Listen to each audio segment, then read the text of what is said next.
sometimes the horses, when it's a competition setting, you know, because Exactly. it doesn't look like usual, so Exactly. it might not necessarily be an advantage. And it's different equipment. This equipment has been brought in, doesn't stay here. These are not everyday fences that the horse Absolutely, is the seeing. decoration, everything. So Next in is Erin O'Dwyer, the second with the South African riders. Erin's 18 years old. She's born and raised in South Africa. She started riding at the age of 5. Her own horse is Calaho Luigi Vella. Her coach is Joanne van Achterberg for jumping, and Kelly Slater flat work. And she is riding. Here is Erin aboard first for horses Zeiss Daytola.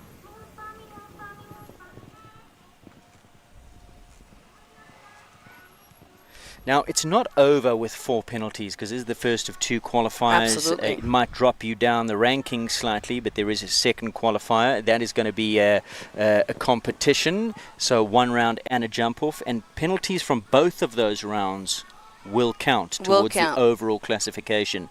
So, I mean, 4 penalties is 1 rail. A lot can happen. a lot can happen. So absolutely, you're not out of the game with four penalties at this point. Unfortunately, as you said, as we see Erin take a rail there at fence number 8, the Singaporean rider, unfortunately, that's a relegation straight to the consolation class. Yes.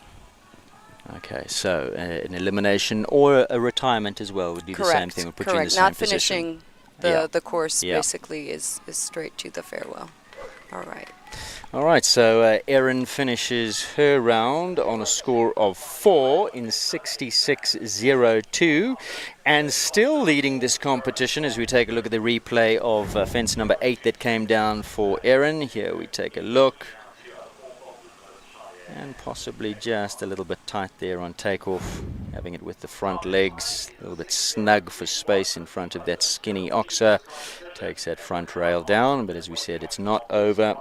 Still a long way to go in these 2 classifications. And Erin has done a great job also, because this horse is a little bit on the sensitive side, let's say.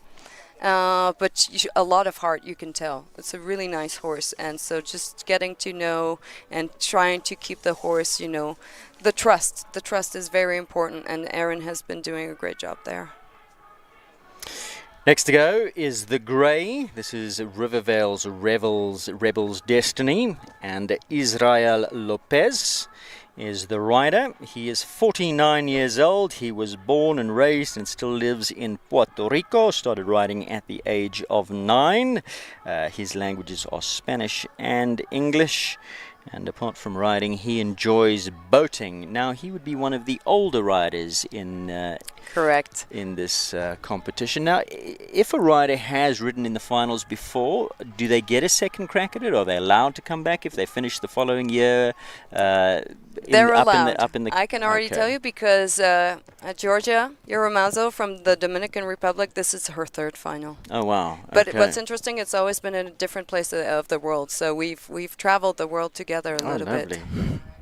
So she doesn't take holidays, she just goes to finals. There you go. That's where she gets her traveling. Israel doing a good job here at the moment aboard this lovely Rebels Destiny, who was kindly donated or loaned by Catalia Lurie. Oh. It's a bit of a open ride in, gets away with it. 1 more to come, currently sitting on the 0 penalties, and will finish on the 0 penalties. Israel Lopez from Puerto Rico, 67.50. And still the leader was the first to go, Christina Badija on Harrison, who dominates this class. The next best, some 4 seconds adrift from her, nearly 5 seconds. Her time 60.21, the next best 64.96. So, yeah, good job. Good job. Right, next to go. Number 10 is Ranch Karamba on loan from Jaylee Nicolau, and this is Karim Mustafai from Algeria, one of the young riders in the class. Met him last night. Lovely young man. He's 17 years old. He was in fact born in the USA and lives now in Algeria. Started riding at the age of 6. And apart from riding, he loves cooking, fishing, and the outdoors. Oh. So a little bit of a stuttery moment there. but gets the horse back into stride now. Horse jumping rather big over these fences, got a bit of spring in the legs. Yes, definitely. Doing well, Karim. Sits beautifully on the horse. This horse really jumping rather big over these fences. Like you said, a homebred from the ranch, but this different material and giving it plenty of air. Yeah, he's a bit more fiery today than the past 2 days, the horse. So, but Karim is doing a great job, I must say. Really good job. Okay, well, he's attempting something here that may not have been the best, but wow. he did it. Yeah, well done. He took that inside ride to that double. All right. Had another stuttery moment, but got away with it, and his time... Well, the slide down looking like a tricky ride. 66, 0 penalty score. Very, very well done for Karim there. Perhaps if this was a standalone class and there wasn't so much pressure, one would have pulled out of that double, but Karim pinned his ears back. He said, no, we're going, lots to play for here, and what a job by the young man from Algeria. I'm sure he has very strong legs. That was Saw his dad last night, and a proud father he is accompanying Karim on this journey. Good luck to all of them. Next to go is number 11. Natalie Robinson loans the horse. It's NK Bosporus, and the rider from Argentina is Juana Ocampo. And she's 17 years old. Born and lives in Argentina, started riding at the age of 3. Her icon in the sport is Marcus Earning. Her favorite horse is King Edward. Some top choices there. And interesting, apart from riding, she loves music. She plays the guitar, the piano, and the ukulele.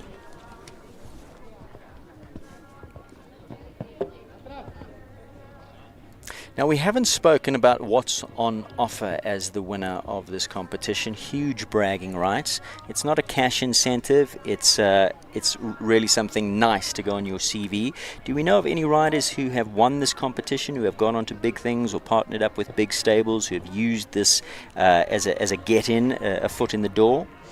There are some historically that have moved on to really the higher international level and competed in major events such as World Cup, even finals. So it is for some an entry. For others, it's the Grail. But yeah, no. At the end, they get an FEI medal, which is really nice because those are not given out. Well, yes, they are given out almost every weekend. No, it's not true. No, major championships. This is considered as a championship, which is why we have the finals, and which is why also. But it is in the development side again. This is through solidarity, promoting the sport and giving opportunities to athletes that would not normally get a chance to. Big smiles there from Juana Ocampo from Argentina. Why not? Great round, clear, beautiful rhythm. Clear all the way, and her time is 65.53, so still leading is Harrison and Cristina Padilla, 60.21. Next due in the arena is a rider from Brazil, Lina Capello Beltrao. She rides KP Evergreen on loan from Kathleen Allen. Lina is 17 years old. There she is in picture, 17 years old, born and still lives in Brazil, started riding at the age of 6. Her languages at home, French, Portuguese and English. And another musician. Maybe we should team her up with our previous rider that can get together for some jam sessions. She also plays the acoustic guitar and the piano. I mean, around a fire, why not? Yeah. Sounds like that would be very nice. Okay, so here we go with our next rider, and we're getting towards the end of this class. Remember, only 16 competitors. We are at number 12. The class stats at the moment, 11 have gone, 5 still to come, 7 clears, a clear round rate of 63% with only that one unfortunate elimination through a fall. There have been some 4 penalty rounds, and the rest of them clears. So still plenty more to play for here as Alina starts her round. KP Evergreen. And some top riders have come out of Brazil. Oh, unfortunately, a refusal there. That seems to be the fence that has taken most prisoners here. Absolutely, and depending on whether or not they go behind number 10 or in front, the approach to that jump seems a bit tricky for some of the athletes. Now she's having to give Evergreen a bit of a harder ride than she would like after that refusal, so that causes the pole at fence number 4. Got her into a rhythm again now. Unfortunately chipped one in, just caught by the distance there, finds another rail, so not the round that she was looking for, and of course there's going to be time penalties, I'm sure, to add after that disobedience. So unfortunately going to drop her down the classifications. She needs to collect herself now because of course that's not easy after a stop to finish up and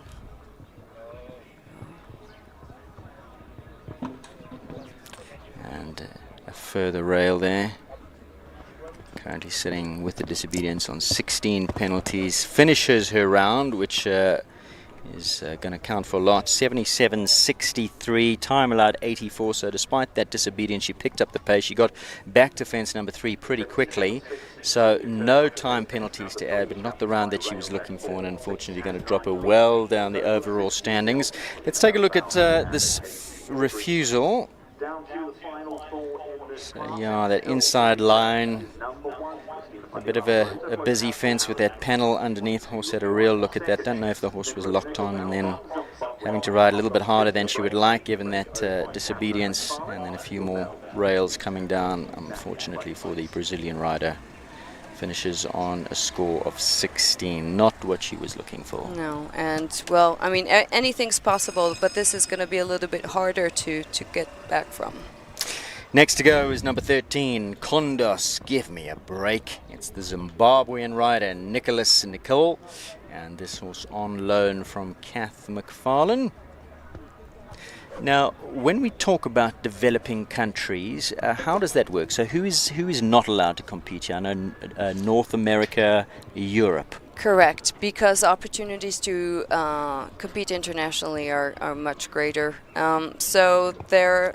Oh, and Nicholas should have been watching the previous rider because attempted that inside line as well, and again becomes a victim of that bid food vertical as he has a stop. Oh! And that, I'm afraid, is all she wrote, straight to the consolation class for the Zimbabwean rider, Nicholas Nicol, our second elimination. And again, it comes to choices that you make, because he tried to come inside. This is a well-established horse. Absolutely. But that offense that's obviously they're looking at, and perhaps other riders would be well advised to give it a bit of a wider berth and give the horses a little bit more of a ride in there, a little bit more time to lock onto that fence, because that's claimed, that's the bogey. That's the bogey, and it'll be interesting for the next comers to see how many of them will go in front or behind the jump for that approach. Rider from Indonesia now, Natasha Herjawan. This horse on loan from Eleanor Capistanho. This is Lacano Farah Diba.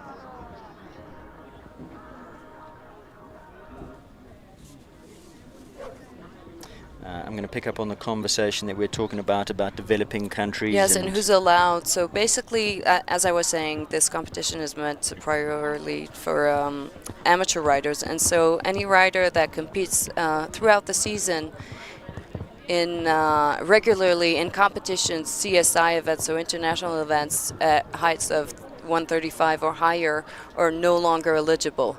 If they compete once during the year, I mean, we know, for example, in Zimbabwe, they have a World Cup event, right? And but it's once a year, and so therefore athletes may compete in the challenge. Then, as I was saying before, for Morocco, national federations are allowed to add further criterias and requirements. I know Colombia, they used to impose, because they have their elite riders that are still not necessarily professional, and so they put a special clause for who can take part in this competition. Natasha's 24 years old, born, lives in Indonesia, started riding at the age of 10. Other sports she plays basketball and volleyball, and other horses, other hobbies, I beg your pardon, apart from horses, baking. Looked like a nice round. The horse just shortening at times to the base of the fences, and that causing, I think, the mistake at fence number 8. Disappointing there. That's also come down a few times, that skinny little oxer. Seems like a bit of an innocuous fence, but it's come down a few times, so finishing on a score of 4 in 67.82. Why then a country like Brazil, with so many top riders in the international rankings, would still be considered a developing country? What you have to consider also is when you see some of these countries in the rankings every weekend, where are they participating? Is it in Brazil or is it around the world? And the country such as Brazil, which is huge, has development regions. And so then it's up to the National Federation to see where to organize this type of event so that it serves its purpose of developing the sport in the country, but also in regions of the country where it may not yet be as accessible. From Argentina now, riding Elfa Nadia. This is Valerio Barruzzo. He's 34 years old, born and lives in Argentina, started riding at the age of 5. His favorite rider, we share this, Valerio, Steve Gedat. And he loves, apart from his horses, watching F1. So we share that as well, Valerio. We should hang out. Riding pretty nicely now. The horse on loan from Terran Combrink, and this is the penultimate combination in this class. Just one more to come after this, and still leading from the start in a time of 60.21 on Harrison Cristina Padilla. Did pretty well. Set a standard that the others could not follow, with one more to come. He's gone the long way around to number 10, giving himself every opportunity of jumping that clear. Does that, his time 70.33. I think that's the correct thinking. Get a feel for the horse, get a feel for the arena, the fences the first time out, the next round, jump a clear round, and then maybe put your foot down a little bit in the jump off. It seems to have been the more successful way to go with this course. It's not by mistake, it's by design that this was an A2 competition first up. It makes you think a little bit what to do, how to play it. And like I say, it's going to show you also these athletes, you know, what's their style a little bit. And it has them. It's a challenge. They have to think not just on this class, but the final goal, which is the final competition. Okay, so Girat has found his helmet. That's good. It's on his head, and he's last to go here on the Rancher's Dark Dancer on loan from Jayli Nicolau, the Uzbekistani rider. He's a popular man amongst his fellow competitors, and here he goes. Is he the oldest rider in the field? He is. 53 years old, born and still lives in Uzbekistan. He's been riding since the age of 10. He also loves Marcus Eaning. His favorite movie is The Godfather, and his hobbies, apart from horses, billiards. Interesting. Very interesting. Beautiful big jump over fence number 5, set the horse up beautifully. Got a little bit trapped in the distance there. Down to the next one, onto this vertical now. So far so good for Girat Nazarov.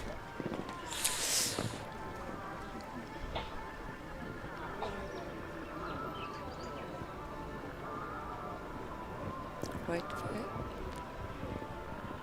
Nice ride into that double of verticals. One more to come, still on the 0 penalties. Takes the outside line to fence number 10. Jumps it clean, and 0 penalty score for the man from Uzbekistan in a time of 73.26.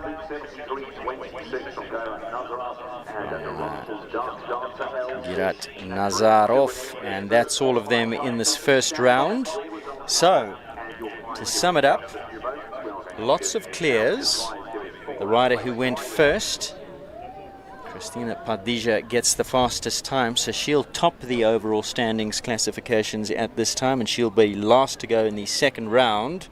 2 eliminations, unfortunately. The first from the lady from Singapore, and the second from just over the border, north of our borders, Zimbabwe. Nicole unfortunately eliminated as well, so those 2 riders relegated to the consolation class. The top 6 in the top 5 in this class: Christina Padilla, Georgia Iomorazzo, Juana Ocampo in third. In fourth place, Karim Mustafai. I think he rode a lovely round, young Karim. And in fifth place, Israel Lopez. So there is the provisional result coming in now. So Christina Padilla from Puerto Rico takes the... Is it a win in this class? It is. It's a win. Absolutely. It is a win. It is a win. Again, you know... I mean, they're looking at the bigger picture. They're not we going are. for No, absolutely. But again, you know, they've traveled so far. So for each official competition, there is a prize giving. Yeah. So it is a win. So hopefully, you know... More important to her, she's going to be leading the overall classification, so she's in a strong position now. Unfortunately, this time doesn't count. It was a good one. It was a good one. It doesn't count, like you said. The overall, it counts towards the classification in this class. She's the winner, so she will go last. But in the overall scheme of things, to determine the overall winner, it's the jump-off time in the second classification that comes into play. So in the event of equality of penalty score over the 2 classifiers, taking into account both the scores from the first round and the jump-off from the second qualifier, those both come into play. For the overall. To determine absolutely who's going to go to the final. Yeah. Yes. Yeah. Okay. So next will be the second qualifier. So they don't have too much rest time, too much downtime. When do they come back? That's Not a very too- good. not too long from now. 10:30, if 10:30. I'm not mistaken. So there's a little respite, a little bit of a time to have a drink, because of course we're in a very warm part of the world, so water is vital, and that second qualifier will be coming up at 10:45 today, so the horses will have some downtime. Let's just quickly take a look. Roadflow Harrison with Christina Padilla takes the win, and she'll go to the top of the classifications. Georgia Imorazzo, Rockstar Bourbon in second. In third place, Bosporus, Juana Ocampo. Fourth place to Karamba and Karim Mustafai. And in fifth place to Revel's Destiny and Israel Lopez. Pity those 2 riders eliminated. That's a bit of a cruel blow. That is coming so far, and everything was going well up until now. So this is really unfortunate. It's not that they've had issues from the start, and so no, this is very unfortunate for them.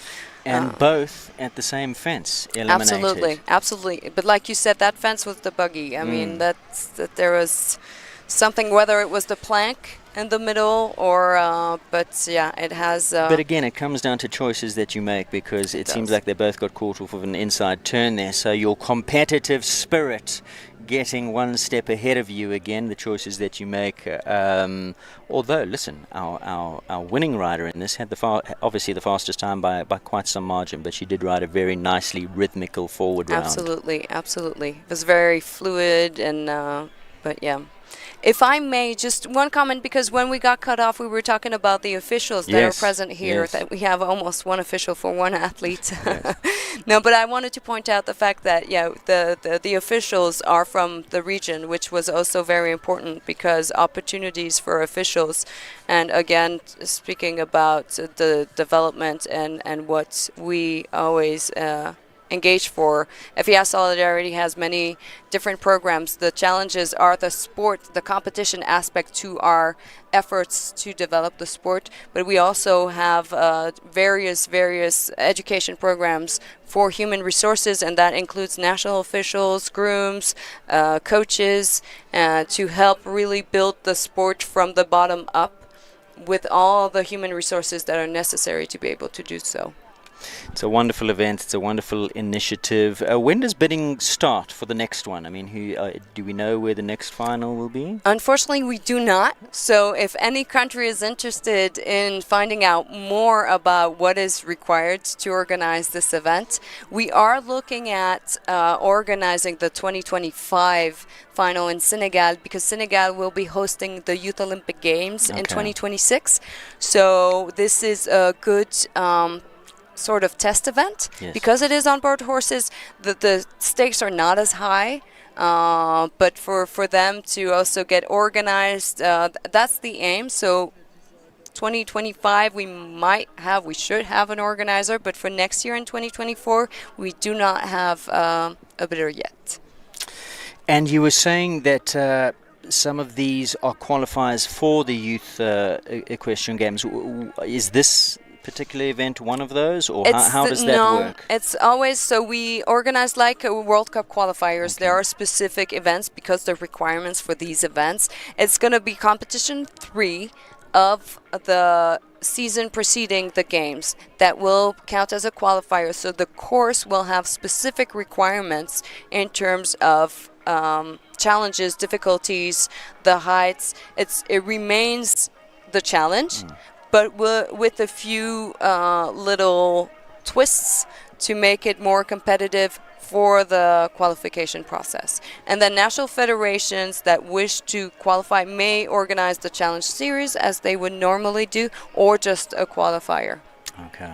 Andrina, it's been absolutely wonderful chatting to you. I'm going to ask you to come back for the second qualifier, but I'm sure you have some official business to go and take care of. We are currently waiting the horses to come in for the prize giving. We're going to hopefully have an interview with the winner of the first qualifier. That's Christina Padija, and then of course there'll be a little bit of a respite before the second one. Lots to chat about. Incredibly interesting and exciting, this competition. So thank you for the first round of commentary that you've been involved with, and we'll see you a little bit later. Thank you very much. Awesome. So we're going to take a quick break. When we come back, more pictures here from the Ranch Equestrian in Polokwane as we take a look at the prize giving for the first of the qualifiers, the next qualifier in reverse order of classification. That'll be coming up at 10:45. Don't go away. You're watching Equestrian Live. Once again, a big apology for that break in transmission. Unfortunately, these technical glitches sometimes do plague us. Power issues this morning, but we're up and running, and we look forward to you being involved as our viewers throughout the rest of the day. Don't go away.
Welcome back to these winning pictures here from the Ranch Equestrian, Polokwane, Limpopo province for the FEI World Jumping Finals.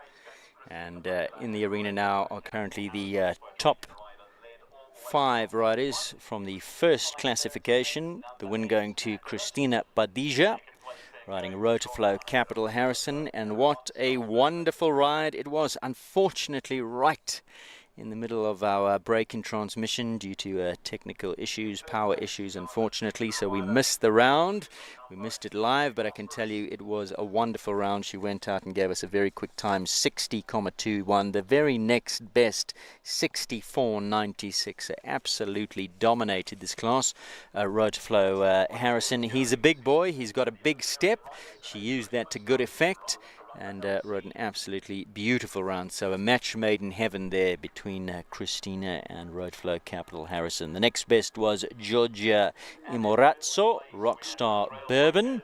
In third, NK Bosporus and Juana Ocampo. Fourth place went to Karamba and Karim Mustafawi.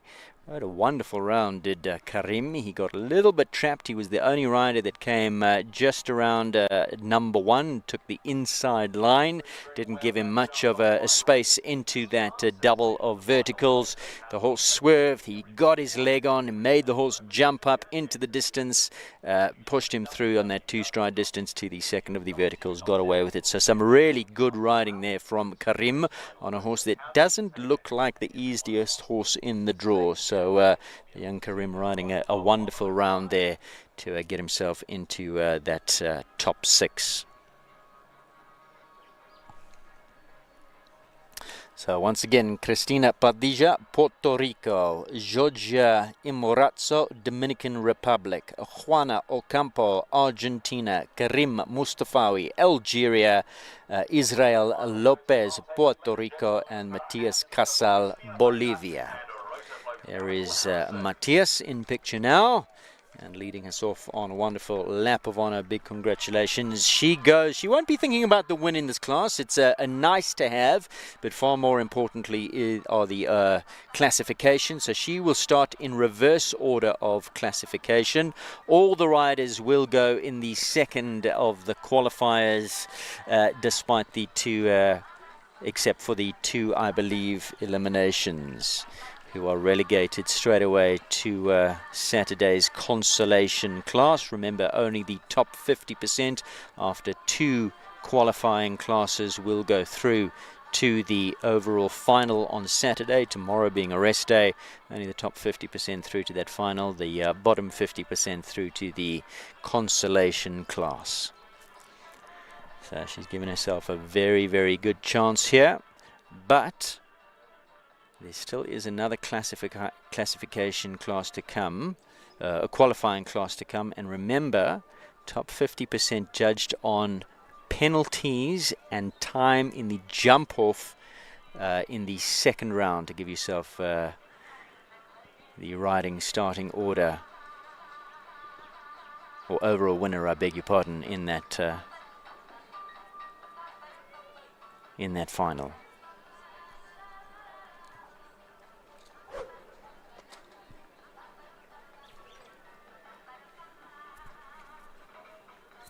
Photo opportunity time now.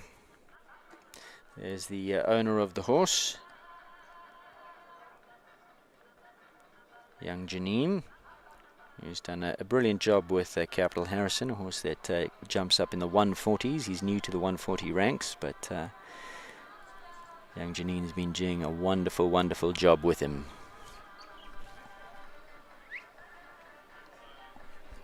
So we're going to get an interview with Cristina Padilla from Puerto Rico. She's currently making her way up here, and we're going to have a few words with her. That's coming up after the break.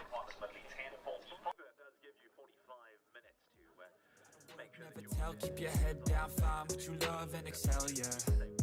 Push and pull and repel any hate, go create what you want, feel compelled, yeah.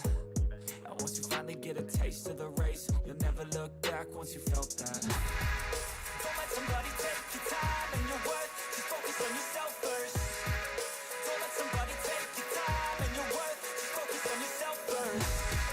Don't let somebody take your time and your worth.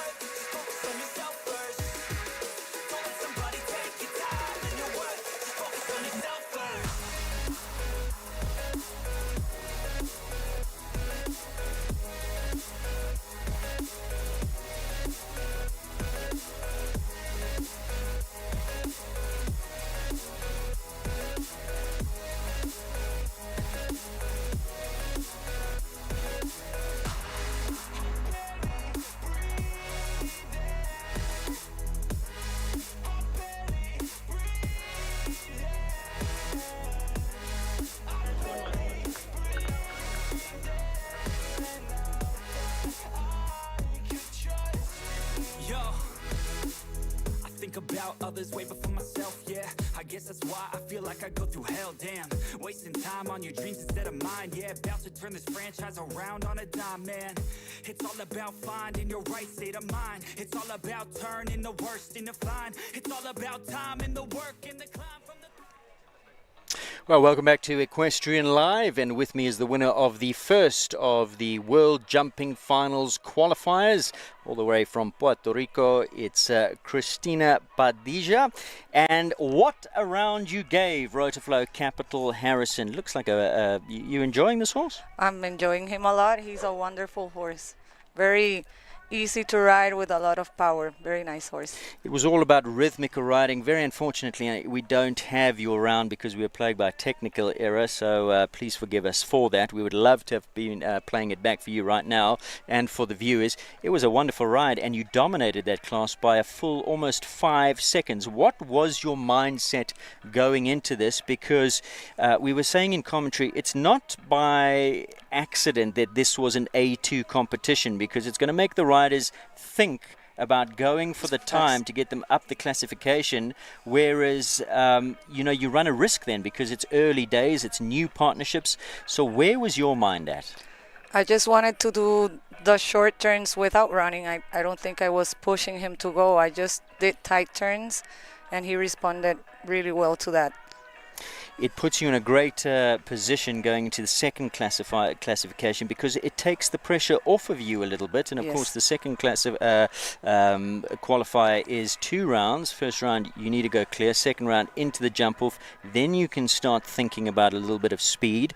But you've really dominated this class on time. So how much more is there left in Harrison's tank? Do you think you could go up a couple gears? I think we can, but I don't think we need to. Yeah. Right now, we're just looking for 0 faults. Yeah, it's all about getting into Sunday's final, resetting, and then really getting your mind on the game for that one, is it not? Today is just get in that top 50%, and then let's play for Saturday. Yes, that's it. Okay. Now, for the viewers out there, tell us a little bit about yourself, your home country, Puerto Rico.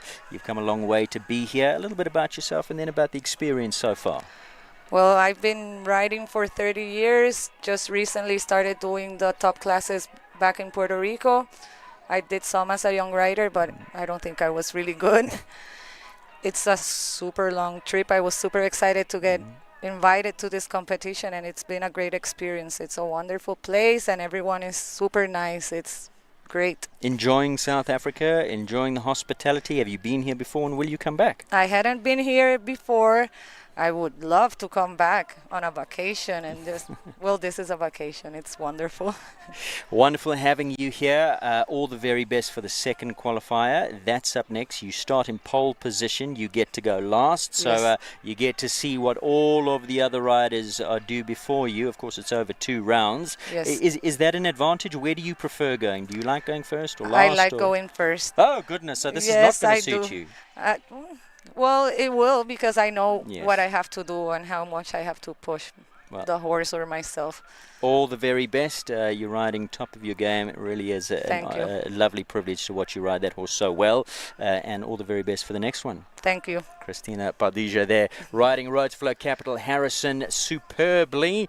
And they come out trumps in the first of the qualifiers. Let's take a look, reconfirm. Cristina Padilla, Puerto Rico finishes. Look at that, 60.21. The next best was Georgia Imorazzo from Dominican Republic, 64.96. So some 4.5 seconds back in second. Third place went to Juana Ocampo, Argentina, 65.53 on Bosporus. Fourth place to the young Karim Mustafawi, Algeria, 66.66. And in fifth place, Israel Lopez. Puerto Rico had a good day in the first of the qualifiers. Top 6, both Cristina in first, and in fifth place, Israel Lopez. So Puerto Rico, top of their game. Well done to them. Let's take a quick break. Remember, the second of the qualifiers, that's 2 rounds, 1 round and a jump off. That'll happen at 10:45. You're watching Equestrian Live. Plenty more to come here from the Ranch Equestrian. Don't go away.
I can hear the demons call when they do what they do. And now I feel like taking off, find a place with a view. The pain is never gonna stop if it's controlling you. I know that time can heal it all, I just gotta get through. I just gotta get through, I just gotta get through.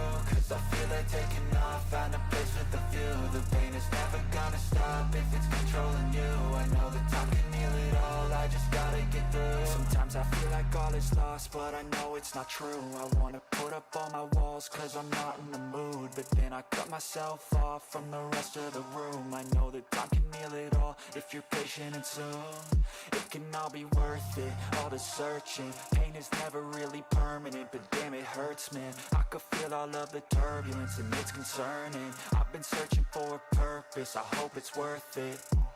This society is really trying me. Ain't no hide and seek, I hide to be far from anxiety. I need my space, I need my privacy. I need some silence, please, you're all too loud. You don't speak quietly, opinions violently thrown across every surface. It makes me nervous, it's the world honestly burning. That's all I'm learning, hope that we can make a turn and start reversing. All our minds, we put the work in, we got some work, man.